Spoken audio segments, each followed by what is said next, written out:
வணக்கம் மக்களே. இந்த வீடியோல நம்ம என்ன செய்தி பார்க்க போறோம்னா, ரத்னா எடுத்த விபரீத முடிவு, கண்ணீர் மயமாகும் சண்முக வீடு, பரபரப்பில் அண்ணா சீரியல், வெளியான தகவல். வாங்க என்ன தகவல், என்ன செய்தின்னு இந்த வீடியோல பார்க்கலாம். அதுக்கு முன்னாடி நம்ம சேனலை ஃபர்ஸ்ட் டைம் பார்க்குறீங்கன்னா சப்ஸ்கிரைப் பண்ணாதவங்கெல்லாம் சப்ஸ்கிரைப் பண்ணிக்கோங்க. பெல் பட்டன் சிம்பல் அமைக்கி நம்ம சேனலோட நோட்டிஃபிகேஷனை எனபிள் பண்ணிக்கோங்க. நாங்கள் போடுற வீடியோ எல்லாமே உங்களுக்கு உடனுக்குடனே வந்து சேரும். வாங்க என்ன தகவல், என்ன செய்தின்னு இந்த வீடியோவில் பார்க்கலாம். ஜி தமிழ் தொலைக்காட்சியில் ஒளிபரப்பாகி வரும் பிரபலமான சீரியல்கள் ஒன்றுதான் அண்ணா. தன் தங்கைகளுக்காக போராடும் அண்ணனின் கதைதான் இந்த சீரியல். இந்த வாரம் இசைக்கு வீட்டை விட்டு சென்ற வருத்தத்தில் பாக்கியம் சமைக்காததால் சவுந்தரபாண்டியன் மற்றும் பாண்டியம்மா கஷ்டப்படுறாங்க. பரணி தான் அம்மாவை பார்ப்பதற்காக சாப்பாடு கொண்டு வராங்க.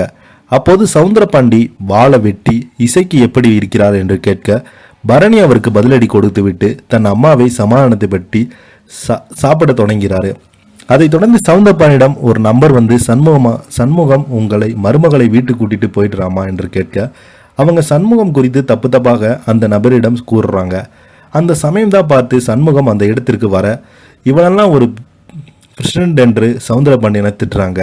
அந்த நபர் சண்முகத்திடம் வந்து ஒரு பொண்ணை வாழை வெட்டியாக வீட்டுக்கு கூட்டிட்டு போயிட்டே நியாயமா என கேட்க, அந்த ஐயா சவுந்தரபாண்டியன் என்ன செய்தான் தெரியுமா என்று வெட்டுக்கிரிடம் இருந்து அந்த பிட் நோட்ஸை வாங்கி கொடுக்குறாரு. நேற்று எபிசோடில் ரத்னாவின் மாமியார் தன் மகன் வெங்கடேசனை ஏற்றிவிட, வெங்கடேஷ் ரத்னாவிடம் டாக்குமெண்ட்டை கொடுத்து ஸ்கூல் தனது பெயருக்கு எழுதி கொடுக்க சொல்லி கையெழுத்து போட சொல்கிறாங்க. ஆனால் ரத்னா கையெழுத்து போட முடியாது. மறுக்க வெங்கடேசன் உனக்கு இதை விட்டால் வேற வழியே இல்லை, ரத்னாவை மிரட்டுறாரு. அப்போது எனக்கு ஒரு பிரச்சனை என்றால் என் அண்ணன் தான் வந்து நிற்பான் என ரத்னாவிடம் சொல்லுகிறார். அதற்கு வெங்கடேஷ் பார்த்தீங்கன்னா, பரணி என்ன பண்ணுவீங்க, உன் கழுத்தை பிடித்து கொண்டு இங்கே தள்ளிவிட்டு போங்க, உங்ககிட்ட எப்படி கையெழுத்து வாங்கணும்னு எனக்கு தெரியும் என மிரட்டுறாரு. மறுபக்கம் பரணிக்கு உடம்பு முடியாமல் போக சண்முகம் டாக்டராக மாறி பரணிக்கு ரொமான்டிக் ட்ரீட்மெண்ட் கொடுக்குறாங்க.